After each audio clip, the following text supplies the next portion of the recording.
Hey guys, it is Karen, and I'm just gonna pop on here and do an impromptu stream because I want to talk about some messy desk vlog stuff, but I don't want to record a proper video. Hopefully you guys can hear me today. So I have a couple things I can talk about. The first is that I have been working on trying to get some better Blythe clothes patterns made up, and I'm just trying to, improve my sewing overall. So there was somebody on YouTube that I looked at. I think it was called the doll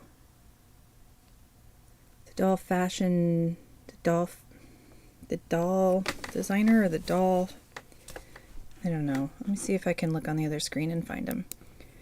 I've seen this method done before where you, since you don't have a dress form to pin into, you can set up guidelines. You can do this on a human dress form as well, to drape, but they will just then put their fabric on, use these guidelines, and then drape the fabric right onto the dress form with pins. You can't do that with dolls, but you can tape it on there. So I've seen this done both for dolls and for humans, but there was one that was really good by a little series of videos by this doll person on YouTube, and then made a few years ago. So I don't know if she's still active or not. I'm gonna find her. Let me look in my history.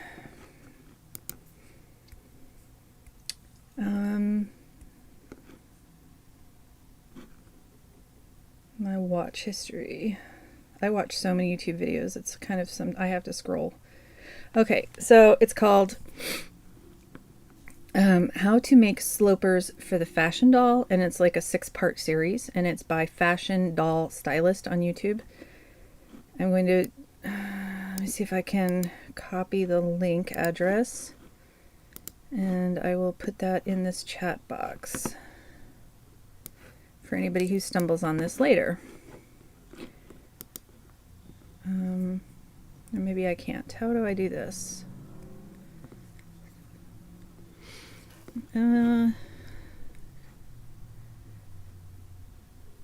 My commenting area is not coming up. Well, that's very, very frustrating. Let's edit this. I'll edit this after I do this. Cancel. Anyway, oh wait, I could put it here in the description. Let me do this really quick. Control V. Oh man, I've got so much stuff on my desk I can't even type right now. All right, so messy desk vlog talking about how to make sloper patterns for dolls following tutorials by Fashion Doll Stylist on YouTube. And the link is there, so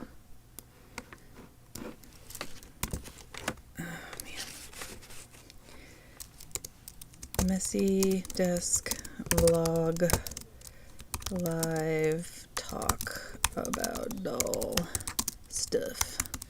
All right, that's good enough. Save. All right, so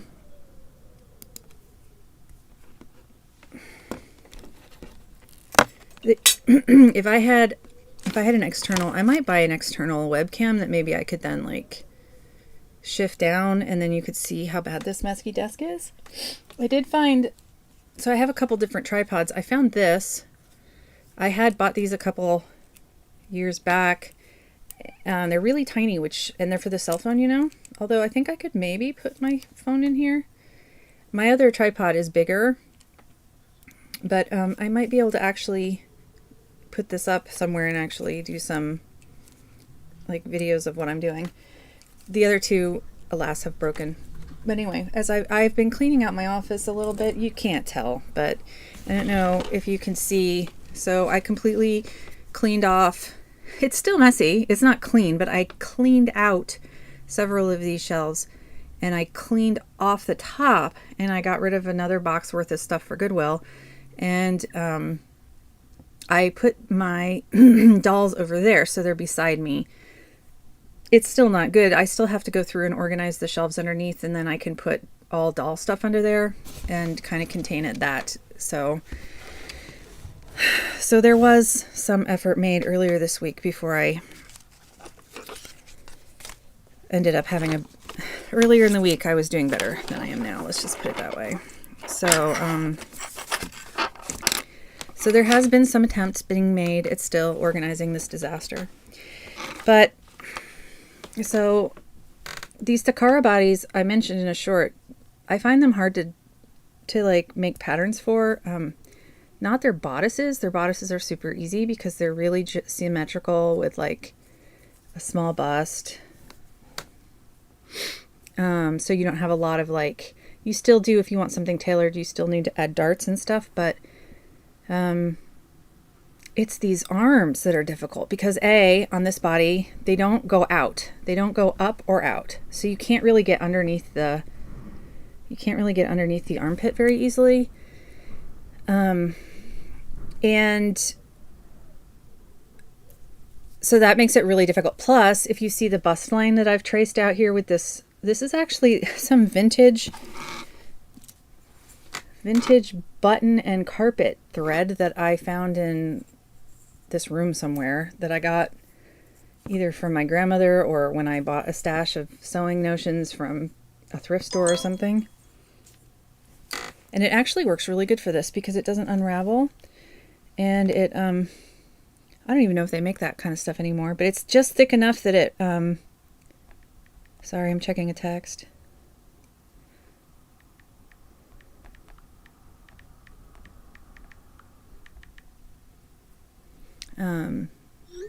Yeah. So it's just thick enough that it's like embroidery, thinner than embroidery floss, but it doesn't unravel. It's really nice. It's more like a tight cord, but it's very thin. So on a small doll like this, it works out really well. Now, when the lady, the Fashion Doll Stylist, when she did her video, she was using different types of Barbies and those fashion royalty dolls. So she actually didn't tape this on permanently like I have. She just, because she was, going to display those dolls, it looked like. But to continue the saga of this cursed doll,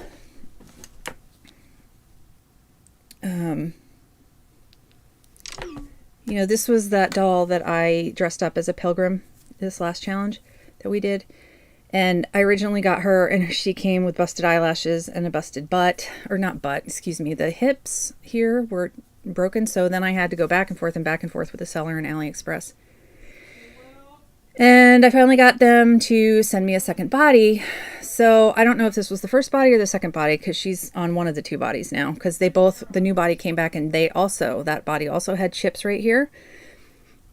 So I don't even know which body this is, but crap. What did I drop now? My glasses. That's not good. My distance glasses. But when I went to bend this doll's legs, this leg broke. The wire in it completely broke, and there's now a bulge right here. And it's just trashed. Hi, dog. What do you need? Go tell Jeremy and Billy. This one is still okay, but I'm not going to click it because I've I've taped this down. So now she is officially a mannequin because she's busted. So I paid under $10 for this doll body, so I'm not like really broken up about it or anything. But that is annoying. Oh crap, now this is coming undone because I'm messing with her legs. See, you need to keep this straight. So this, I could always redo this. It's not like a big deal. It's just, it's nice to have just one body that you can, for me anyway, where I don't have to worry about messing it up. It's already broken. It's already a joke. I mean, it's already a mess. So it doesn't matter if I cut through, if I pin into it accidentally, or I scratch it, or, you know, whatever.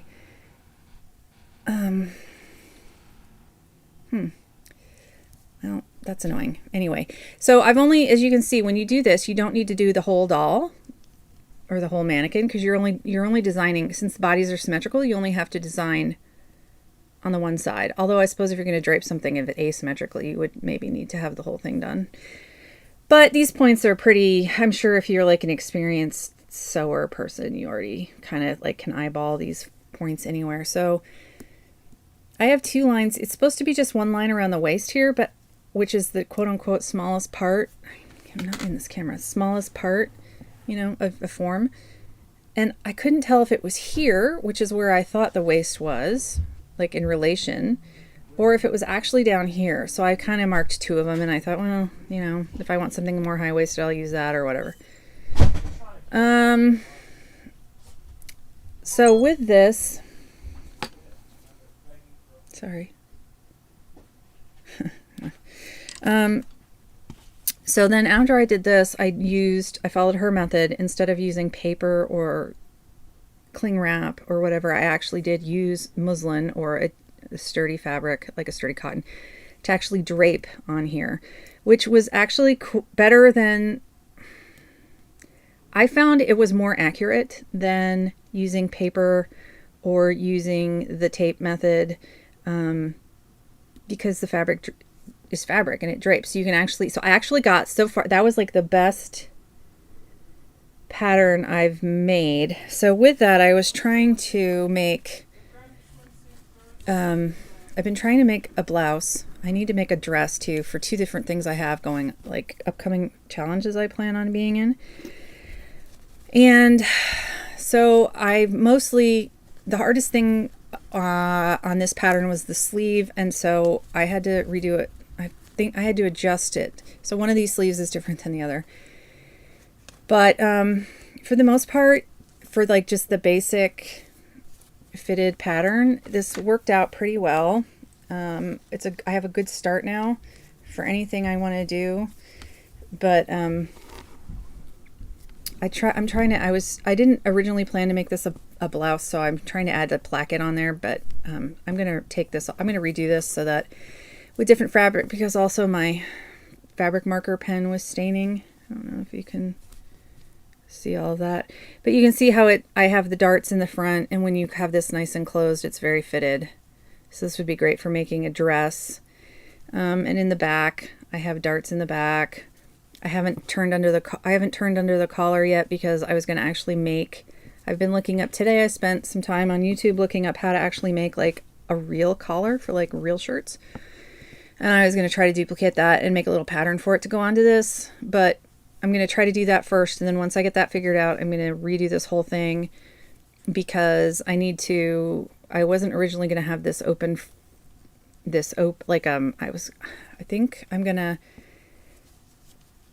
I could do a faux front and then have Velcro up the back, but I'd already sewn it up the back. So then I was trying to make a faux, like a overlapping front with like plackets and faux buttons, and then maybe Velcro on the inside. But yeah, now I'm just like, and I'm using this kind of stiff, this is probably like a cotton blend that I had in my stash, and I'm almost out of it now. And it's not exactly doing what I want it to do. So anyway, but you can see how well this really fits the doll. Like using this method, I got a really nice fitted shirt that's very tailored, and you know, it could very well be a blazer or something. I mean, I could turn this into all kinds of things. So here's what they look like.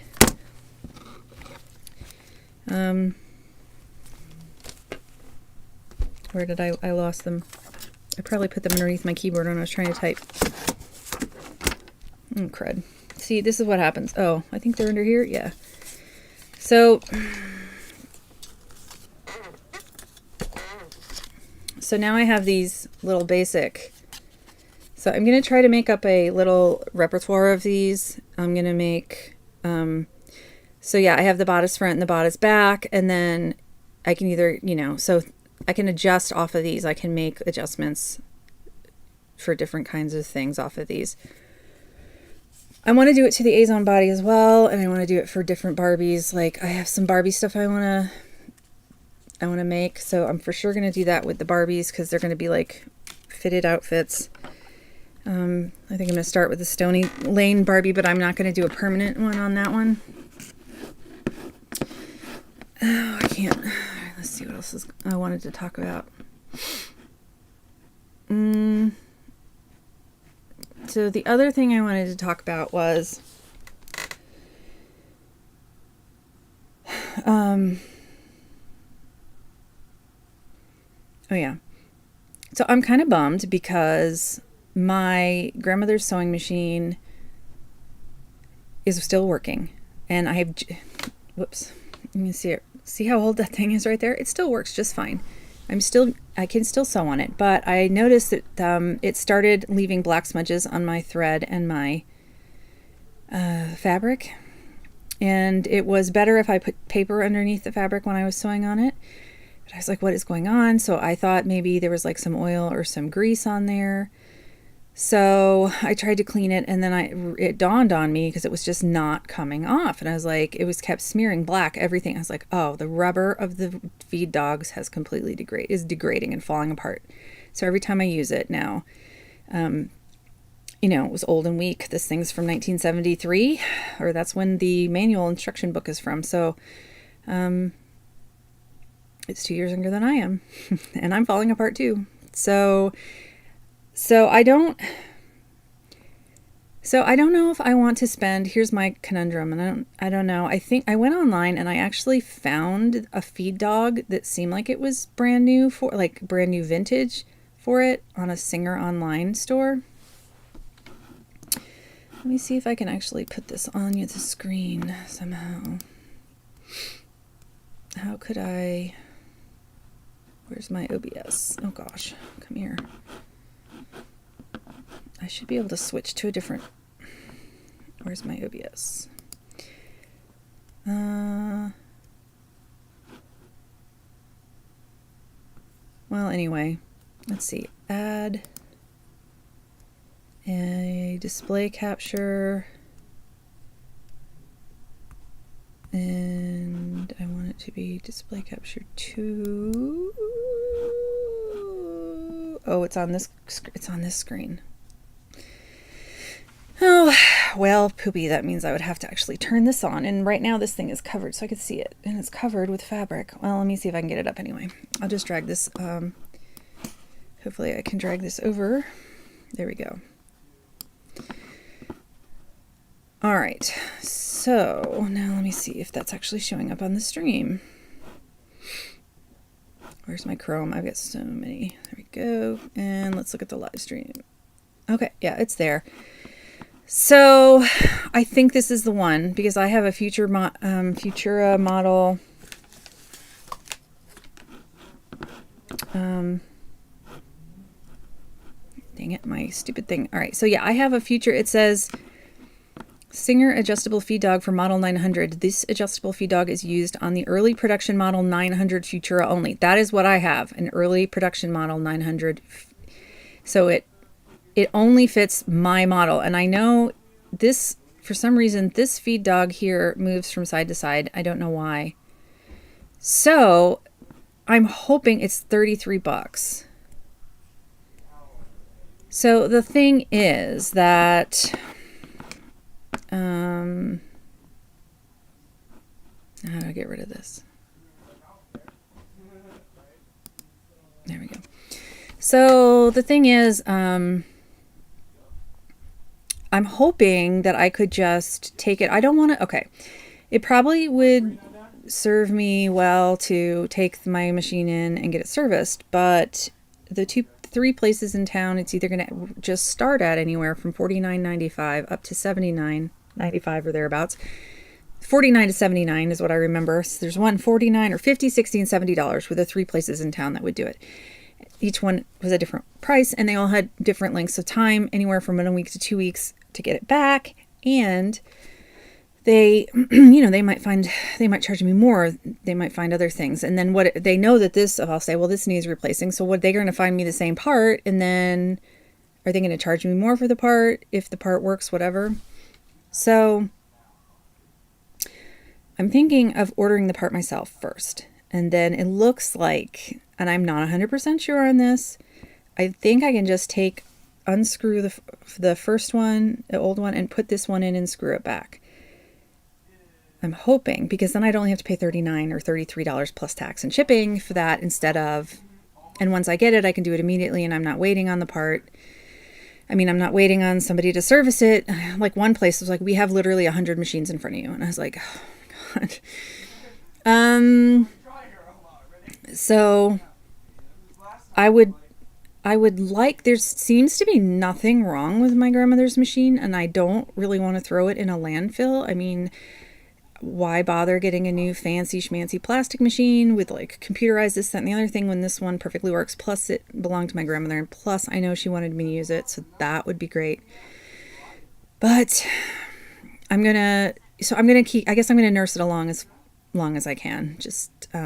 But I mean, if it just needs, so then I was seeing other people, I did some I kind of dug around in some online posts and stuff and doing a search about this, and it seems like some people, the rubber eventually wears out. So anybody with older machines, a lot of people switch over to metal feet. But then I'm like, well, how do you even know if you can find one that fits your model?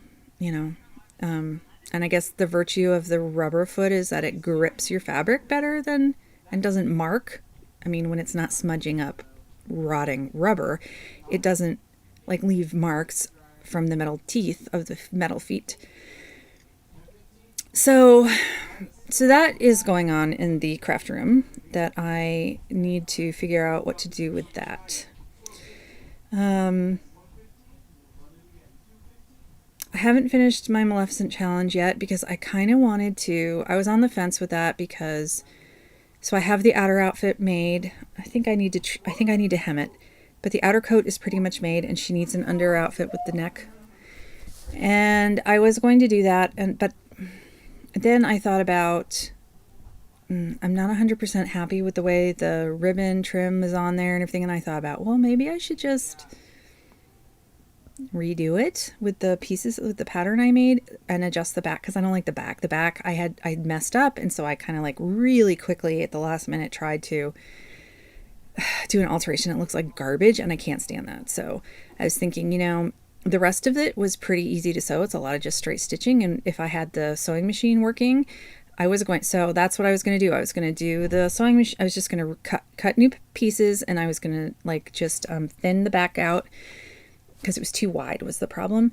And then I was going to then do the whole thing on machine instead of hand assisting half of it. And I was going to then add trim on with the machine and see if I could get that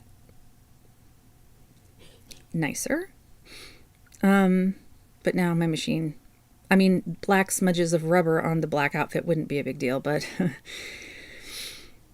I was also, here's another thing I just wanted to mention. I've been watching, cause I'm trying to teach myself to sew because especially with a machine, I've never touched a machine, only a few times when I was young. And here's a tip that I haven't actually seen a lot of people do. And I don't know if this is something common, so I'm going to pass that along, but, for the pilgrim outfit that I did, I had I try to line everything that's going to go on my blythes because I don't want them to get stained. So I try to put white on the inside of everything, but I don't like it when I am top stitching or just stitching whatever, the lining in, and the black, if I'm top stitching around the collar and then it's with black thread. So it's because if it's black on the outside, then you see that black thread on the inside. And I saw this blew my mind. And you guys, if you're experienced sewers on the machine, you probably already know this, but they were somebody just put in a bobbin color of the under. So if you have black thread on the top for the black fashion fabric, and then you've got the lining fabric as white, then you just put and you edge your top stitch that, you just put the white bobbin thread in, and then the underside thread would be white. That is the most amazing thing. I don't know why that blew my little mind. I was so impressed by that.